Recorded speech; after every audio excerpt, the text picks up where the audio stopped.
Welcome to maths corner by Vinita. आज हम बात करेंगे चैप्टर 3 अंडरस्टैंडिंग कोऑर्डिनेटर्स 3.3 के बारे में। 3.3 का इंट्रोडक्शन हमने लास्ट वीडियो में डिस्कस कर लिया है। 3.3 का फर्स्ट क्वेश्चन हमें एक पैरेललोग्राम दिया हुआ है A B C and D. हमको इसके अंदर 3 पार्ट में पूछा गया है क्वेश्चन। फर्स्ट अपने को बोल रहा है ए डी किसके इक्वल होगा। अपन डायग्राम देखेंगे ए डी किसके इक्वल होनी चाहिए, बीसी के इक्वल। क्यों AD equal to BC? Because opposite sides are equal.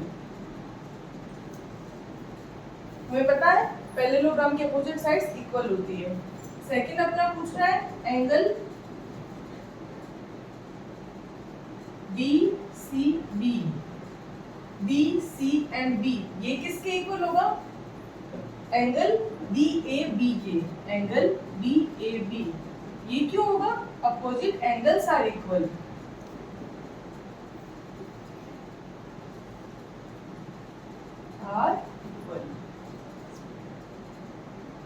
Okay, then अपना थर्ड क्वेश्चन पूछ रहा है OC ये किसके इक्वल होगी, ये होगी OA के इक्वल। क्यों होगी, OC equal to OA।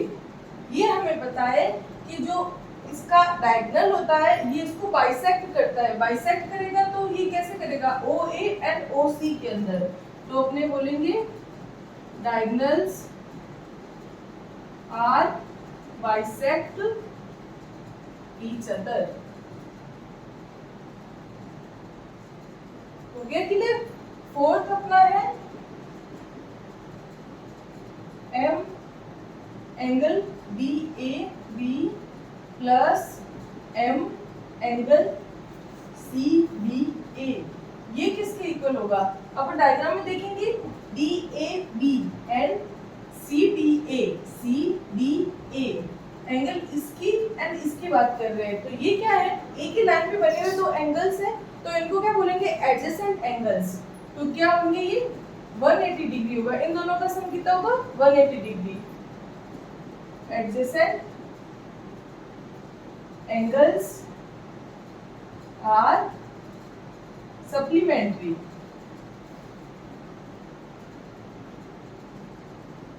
Supplementary angles हमें पता है क्या होते हैं, 2 एंगल का सम 180 होता है तो उनको सप्लीमेंट्री एंगल्स बोलते हैं।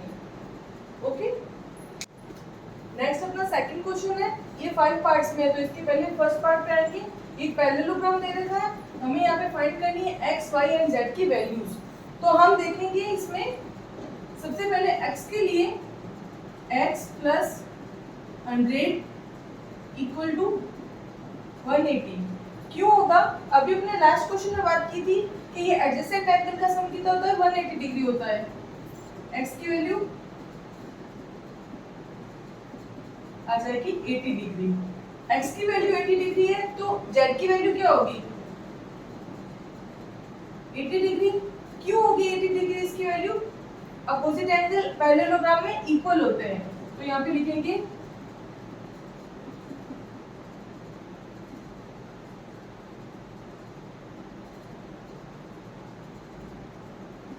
ओके, यहाँ पे हमें ब्रैकेट में लिखना है एडजेसेंट एंगल्स।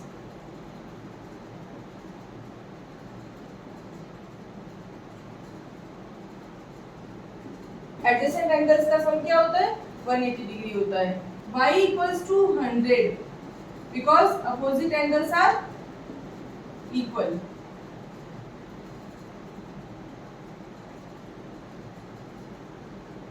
आगे अपनी वैल्यूज। अब अपना है सेकंड पार्ट इसका।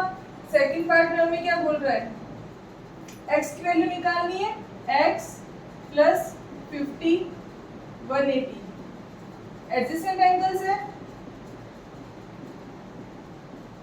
x की वैल्यू आ जाएगी 130, 180 माइनस 150। देन इफ x 130 है तो y क्या होगा, अपोजिट एंगल से y भी 130, y equal to 130 opposite angle.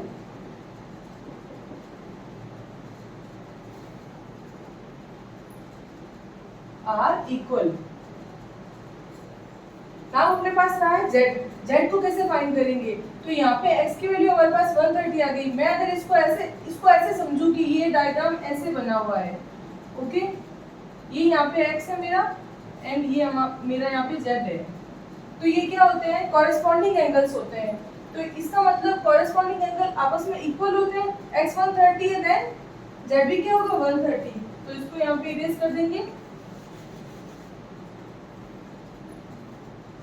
z equal to x equal to 130, corresponding angles are equal. ये हो गया second part.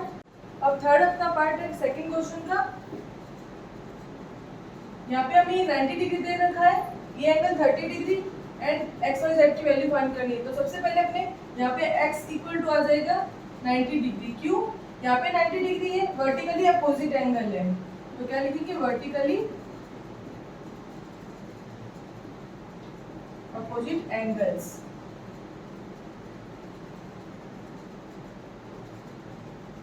Are equal. Next अपना आएगा y, इसके लिए हम ये ट्राइंगल देखेंगे। ट्राइंगल के अंदर क्या क्या है अपना, x plus y plus 30। Triangle के तीनों एंगल का सम 180 होता है। इससे x की वैल्यू हमने 95 कर ली थी, 90 plus y 30 equal to 180। 90 and 30 120, यहाँ से y की वैल्यू क्या आएगी, 180 minus 120, y equal to 60 degree.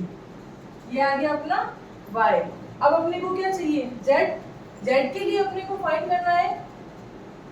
तो यहाँ पे अपन इस डायग्राम को देखेंगे तो ये क्या बन रहा है, खुद एक z बन रहा है। z का मतलब होता है अल्टरनेटिव एंगल। कैसे बन रहा है, अल्टरनेटिव एंगल्स ऐसे होते हैं, ऐसे एंड ऐसे। ये एंगल अगर 60 डिग्री है तो ये भी एंगल 60 डिग्री होगा। इसका मतलब यहाँ पे मेरा y 60 आया है, यहाँ पे इसकी वैल्यू 60 डिग्री आई है। मैं इसको देखूंगी तो ये क्या बन रहा है, उल्टा z बन रहा है। ये 60 है, देन z भी 60 डिग्री होगा। y equal to z equals to 60 degree because of alternative angle are equal. ये हो गया अपना थर्ड पार्ट। ये अपना फोर्थ पार्ट है। इसके अंदर अपने को सबसे पहले z फाइंड कर सकते हैं। तो z कैसे फाइंड करेंगे, ये और ये कॉरेस्पॉन्डिंग एंगल है, अपने पीछे क्वेश्चन में डिस्कस किया था। z equals to 80 degree corresponding angles are equal. ये सारे रीजंस हमें ब्रैकेट में शो करने जरूरी होते हैं। अब आएगा अपना y equal to 80 degree, opposite angle है, opposite angles are equal.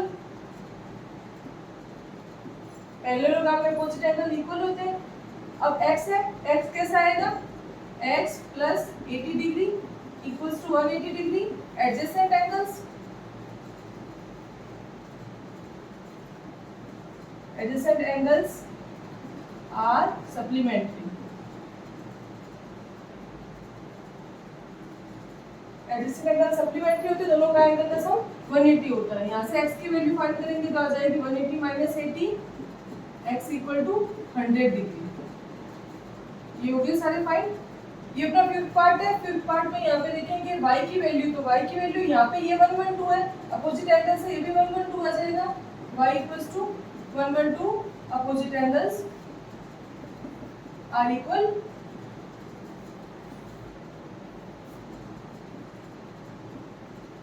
Then हम देखेंगे ये वाला क्या है, ट्राइंगल है। तो ट्राइंगल के अंदर ट्राइंगल सम प्रॉपर्टी यूज करेंगे, x plus y plus 40 degree. y की वैल्यू यहाँ पे पुट कर देंगे 112, 180, x equals to 180, 152, x equal to 28 degree. x की वैल्यू आ गई 28 डिग्री। नाउ हमें क्या चाहिए, z। तो यहाँ पे हम देखेंगे ये क्या बन रहा है, अल्टरनेटिव एंगल बन रहा है। ये अगर 28 डिग्री तो ये भी 28 डिग्री होगा। Then x equal to z equals to 28 degree because of alternative angle. Alternative angles are equal. Are equal. ये हो गया अपना second question. Question number third है अपना, can a quadrilateral ABCD be a parallelogram. ये पूछ रहा है हमें कि एक क्वाड्रिलेटर है वो पैरेललोग्राम होगा अगर ये तीन केसेस हमें दे रखे हैं, इनमें से तीनों केसेस में कोई भी यस है, इसका मतलब वो क्वाड्रिलेटर पैरेललोग्राम होगा। तो यहाँ पे चेक करेंगे। फर्स्ट पार्ट अपने को बोल रहा है एंगल डी एंड बी की वैल्यू ऐड करने पे 180 आनी चाहिए। तो यहाँ पे angle B and angle D, हमें पता है कि पैरेललोग्राम के अंदर आमने सामने के एंगल इक्वल होते हैं। तो यहाँ पे मैं कहूँगी ये 60 है, देन ये 60 होगा, पर उनका सम तो 180 नहीं आएगा। लेकिन एक केस ऐसा है, अगर मैं बोलूँ angle B equal to 90 degree, angle C भी क्या आ जाएगा 90 डिग्री, तब ये पॉसिबल है। तो इसका मतलब कि सिर्फ एक केस में ये पॉसिबल है, इसके अलावा और कोई केस में ये पॉसिबल नहीं है। अब अपना सेकंड पार्ट क्या बोल रहा है, सेकंड बोल रहा है AB एंड BC की वैल्यू 8 सेंटीमीटर है। AB की वैल्यू भी 8 सेंटीमीटर बोल रहा है एंड DC की वैल्यू भी 8 सेंटीमीटर है। तो यहाँ तक तो ओके है, हमें पता है कि पैरेललोग्राम में आमने सामने की साइड इक्वल होती है। बट आगे ये बोल रहा है AD 4 centimetre and BC 4.4। AD की वैल्यू तो 4 और इसकी 4.4, पॉसिबल नहीं है। आमने सामने की साइड इक्वल होती है, लेकिन यहाँ पे दोनों अलग अलग आ रही है। इसलिए क्या हो जाएगा ये वाला सेकंड पार्ट में, इसका आंसर नो आ जाएगा कि भाई ये पॉसिबल नहीं है। ये जो क्वाड्रिलेटर है ये पैरेललोग्राम नहीं बनेगा। थर्ड वाला अपना क्या कह रहा है, एंगल ए, ये बना लेंगे वापस। एंगल ए तो कह रहा है 70 डिग्री एंड एंगल सी बोल रहा है 65 डिग्री, पॉसिबल नहीं है यहाँ पे। Angle A not equal to angle सी।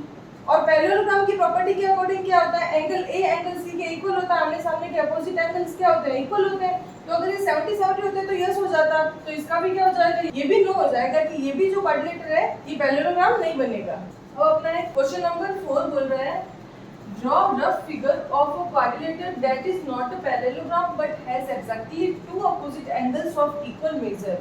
हमें क्वाड्रिलेटर ड्रॉ करना है, वो पैरेललोग्राम नहीं है लेकिन एग्जैक्टली उसमें दो एंगल सेम है, तो वो क्वाड्रिलेटर कौन सा होगा। हमने जब अभी पहले क्वाड्रिलेटर्स के बारे में डिस्कस किया था तो हमने एक क्वाड्रिलेटर का टाइप पढ़ा था काइट। काइट में ये और ये साइड इक्वल होती है एंड ये और ये साइड इक्वल होती है। यहाँ पे ये इसका डायगोनल, ये जो डायगोनल है ये इसको इक्वल्स पार्ट में डिवाइड करता है, मतलब ये दोनों इक्वल पार्ट्स है। ये कहते हैं मैंने A, B, C and D। तो यहाँ पे क्या होगा, angle B and angle D जो होते हैं इक्वल होते हैं, but angle A not equal to angle C। ये वाले तो इक्वल नहीं होंगे, यहाँ से दिख रहा है कि ये वाला एंगल थोड़ा छोटा है एंड ये बड़ा है। ये दोनों एंगल्स इक्वल होते हैं, इक्वल होते हैं। इसका मतलब यहाँ पे अपने को जो क्वेश्चन पूछ रहा है कि exactly two opposite angles equal measure करते हैं तो वो कौन सा क्वाड्रिलेटर होगा। देन अपन क्या कहेंगे, ये वाला क्वाड्रिलेटर कौन सा होगा, kite. It could be a kite. Okay, ये यहाँ क्वेश्चन कंप्लीट होता है हमारा 4th नंबर क्वेश्चन।